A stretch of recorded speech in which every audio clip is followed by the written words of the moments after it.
बताऊं, देख सपाई बिटिया घबराई का कोई नारा गलत नहीं है जी जी और ये फूलपुर गंगा जमुना सरस्वती पावक की धरती रहा है जी।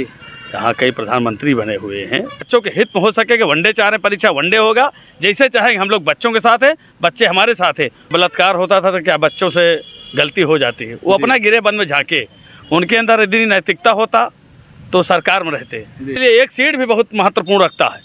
तो निश्चित तौर पर हम अमन चैन शांति के लिए विकास के नाम पर और उत्तर प्रदेश भय मुक्त अपराध मुक्त उत्तर प्रदेश जो बना। नमस्कार दोस्तों, आपको पता होगा उत्तर प्रदेश में 9 सीटों पे उपचुनाव होने हैं। उसी में एक फूलपुर विधानसभा, उत्तर प्रदेश में फूलपुर विधानसभा है, वहाँ पे भी उपचुनाव होने हैं। उसी के परिप्रेक्ष्य में अभी एक बार योगी जी आ चुके थे। आज हमारे ही बगल में एक ग्राम सभा है, वहाँ पर समाजवादी पार्टी के राष्ट्रीय अखिलेश यादव जी आए थे। उसी के परिप्रेक्ष्य में अब क्योंकि यह फूलपुर सीट हॉट सीट बनती जा रही है और 16 तारीख को यहाँ पर योगी जी आने वाले हैं। आइए बात करते हैं, हमारे साथ सभापति जी संसदीय अध्ययन समिति सुरेंद्र चौधरी जी है, आइए उनसे बात करते हैं। सर, क्या यह फूलपुर जो उपचुनाव होने हैं, क्या ये हॉट सीट बन गई है? क्या यहाँ पर नहीं, देखिए, ये उत्तर प्रदेश का कुल 9 सीटों पर चुनाव हो रहा है और ये फूलपुर गंगा जमुना सरस्वती पावक की धरती रहा है जी।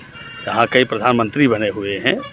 बात हार्ड सीट के नहीं है, बात चैलेंजिंग का होता है जी। उपचुनाव है तो उपचुनाव हम लोग हमेशा यह मान नहीं चलते, चूँकि हमको आप सभी लोग मीडिया बंधु भी हमारे लोग जानते हैं कि 9 सीट से सरकार न बन रही है न बिगड़ रही है जी।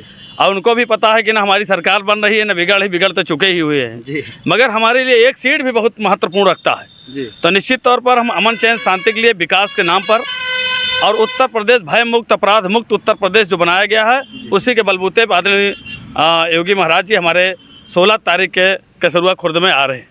जैसा बीच में यहाँ पर अभी जनसभा करके राष्ट्रीय समाजवादी पार्टी के अखिलेश यादव गए हैं और उन्होंने बोला है कि बीजेपी जो है डर गई है, युवाओं को लाठी मारा जा रहा है, इस पर आपकी क्या राय है?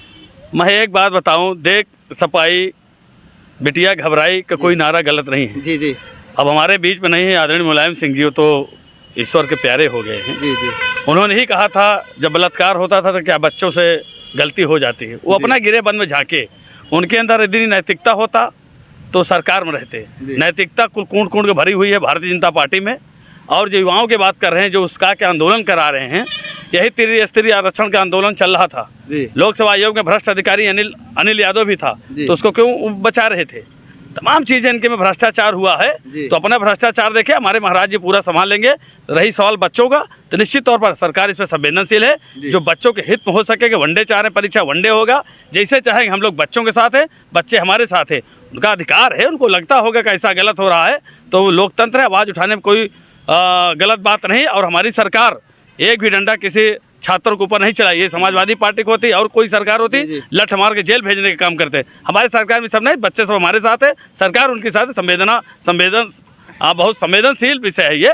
निश्चित तौर पर हम लोग भी इस पर संवेदनशील है कि ये निस्तारण जल्द से जल्द हो जाएगा। सर, एक आखिरी क्वेश्चन है, उन्होंने बोला कि 2022 में जो विधानसभा चुनाव हुआ था, उसके बाद लोकसभा चुनाव हुआ, 3000 और 4000 का जो आंकड़ा है वो पार नहीं पा रहा है। उन्होंने आरोप लगाया है कि यह सत्ता के लोग हैं और अधिकारी के बल पर वह सीट जीत रहे हैं, इस पर क्या कहेंगे? असल बात ये गलत फहमी में है ये जो अधर्मी लोग हैं कांग्रेस और अखिलेश यादव, अभी आपने देखा होगा थोड़ा से लोकसभा में कुछ सीटें इनको मिल गई तो बौरा गए हैं। इनको लगता है कि अब जो है कि लगता है कि ये ऐसा है वैसा है, तो ये झूठ बोल के लिए कि 1 लाख के बांड बनवा रहा हूँ, 8000 रुपया खाते में भेज रहा हूँ, ना जाने क्या करे। अरे 19 से लेके अब तक हम लोग राशन कार्ड दे रहे हैं, तमाम 5-5 लाख के स्वास्थ्य बीमा दे रहे हैं, प्रधानमंत्री शौचालय, मुख्यमंत्री आवास, तमाम अपराध में अच्छे माफियाओं को ऊपर पहुंचाने का काम किया गया है। इनके बस में कुछ नहीं, समाप्तवादी पार्टी हैं। अब पंजा पूरी खत्म हो चुका है, इनमें खुद तालमेल नहीं है। इनका यहाँ चुनाव हो रहा है, एक तरफ लड़ा रहे हैं गूंगा बहरा और जिसको आंख से दिखाई नहीं देता है, वो कहता हमको चमारपासियों को वोट भी नहीं चाहिए, तमाम बातें बोल रहा है। मुसलमान में जाएंगे तो कहेगा हम इसलिए उसमें देहांत मैयत में चले आए हैं कि हमको वोट मिल जाएगा। ऐसे मूर्खों को चुनाव लड़ा रहे हैं जिसका कोई मतलब नहीं है। बस इनको कैंडिडेट नहीं मिल रहा है क्या? इनके पास इनके कुछ है ही नहीं, कैंडिडेट नहीं, शहीद कर दिया मुस्तफा सिद्दीकी को। ये अखिलेश यादव दिमाग अभी समझने में बहुत समय लगेगा। यहीं बगल में सुरेश यादव चुनाव लड़ रहा है, बताते हैं हमारा गठबंधन कांग्रेस और हमारा सपक है, पीडीए के नाम दिए, कहीं कोई मतलब नहीं है। ये अपना गिरापन देखें। और अखिलेश दूर दूर तक संकल्प भारत यात्रा के 2047 तक न कांग्रेस आने वाली है केंद्र में, न प्रदेश में भारतीय जनता पार्टी 2047 तक रहेगी। ये मोदी और योगी जी की सरकार है, कहीं कोई दिक्कत नहीं है। सुरेंद्र चौधरी, विधान परिषद सदस्य, प्रयागराज। तो आप देख रहे थे जो कि अभी यहाँ पर 16 तारीख को माननीय यशस्वी मुख्यमंत्री जी आने वाले हैं और यह फूलपुर देखा जाए तो नाक की बाल बनता जा रहा है। यह समाजवादी पार्टी आरोप लगाती है कि यह सत्ता का चुनाव है और बीजेपी जो कि कह रही है कि एक सीट से कोई बनने वाला नहीं है, किसी सरकार बनने वाली, मगर यहाँ अपने कार्यकर्ता और जो पदाधिकारी है उनका मान सम्मान बढ़ाने का काम करेंगे। माननीय योगी जी आ रहे हैं और अपने जनता को, अपने वोटरों को संदेश देने आ रहे हैं। मैं प्रमोद कुशवाहा, कैमरा नमित कुशवाहा के साथ, धन्यवाद।